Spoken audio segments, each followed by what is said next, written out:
আসসালামু আলাইকুম। আমি অ্যাডভোকেট শফিকুল ইসলাম লিওন। আমি আজকে আপনাদের সাথে কথা বলবো বাংলাদেশে একটা প্রচলিত কথা আছে যে স্ত্রী তালাক দিলে দেনমোহরের টাকা পাবে কিনা। অনেকেই মনে করেন যে স্ত্রী যদি স্বেচ্ছায় নিজ থেকে তালাক দেয় তার স্বামীকে, তাহলে স্ত্রী দেনমোহরের টাকা পায় না। মূলত এটা হচ্ছে গুজব। বাস্তবিক অর্থে অথবা আইন অনুযায়ী স্ত্রী তালাক দিক অথবা স্বামী তার স্ত্রীকে তালাক দিক, যেই তালাক দিক না কেন, স্ত্রী অবশ্যই তার দেনমোহরের টাকা পাবে আইন অনুযায়ী। সেক্ষেত্রে যদি কোনো স্বামী তার স্ত্রীকে দেনমোহরের টাকা দিতে অপারগ এবং স্ত্রী যদি তার স্বামীর দেনমোহরের টাকা কিছুটা মওকুফ করতে চায় অথবা না নিতে চায়, সেক্ষেত্রে ব্যাপারটা সম্পূর্ণ ভিন্ন।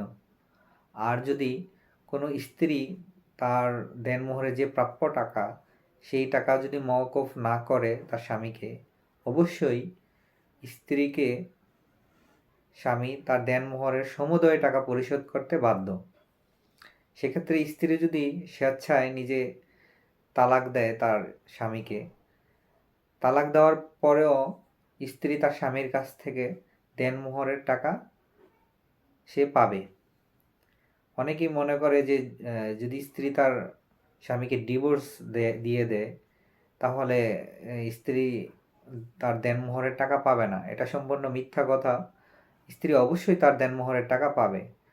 একটা কথা মনে রাখবেন, সেটা হচ্ছে যে দেনমোহরের সাথে ডিভোর্সের কোনো সম্পর্ক নেই। দেনমোহরের সাথে হচ্ছে বিয়ের সম্পর্ক। দেনমোহরের সাথে ডিভোর্সের কোনো সম্পর্ক নেই। আপনি যখন বিয়ে করেন, বিয়ের সাথে সাথেই আপনার দেনমোহরের যে পরিমাণ, এই টাকাটা পরিশোধ করতে আপনার স্ত্রীকে আপনি বাধ্য। অনেকেই হয়তো টাকা দেয় না বা সাথে সাথে পরিশোধ করে না। সেই ক্ষেত্রে মনে করে যে আমার স্ত্রী যদি আমাকে তালাক দিয়ে দেয়, তাহলে তো আমার আর পরিশোধ করতে হবে না। মোটেও কথাটা ঠিক নয়। স্ত্রী যদি স্বেচ্ছায় নিজ থেকে তালাক দেয়, তালাক দেওয়ার পরেও স্ত্রী অবশ্যই বিয়ের সময় যে দেনমোহরের টাকা ধার্য, সেটা অবশ্যই তার স্বামীর কাছ থেকে সে পাবে। এবং কি অনেক ছেলেরা মনে করে যে আমি যদি তালাক দেই, তাহলে আমার দেনমোহরের টাকা পরিশোধ করতে হবে। আর স্ত্রী যদি আমাকে তালাক দেয়, তাহলে তো দেনমোহরের টাকা পরিশোধ করতে হবে না। আমি সবাইকে এতটুকু বলতে চাই যে দেনমোহরের সাথে ডিভোর্সের কোনো সম্পর্ক নেই। দেনমোহরের সাথে সম্পর্ক হচ্ছে বিয়ের।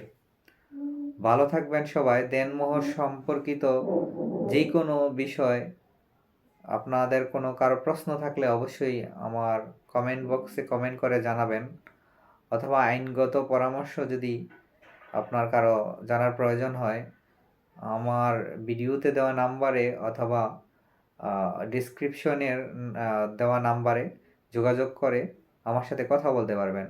আজকের মতো আমি রাখছি। আল্লাহ হাফেজ।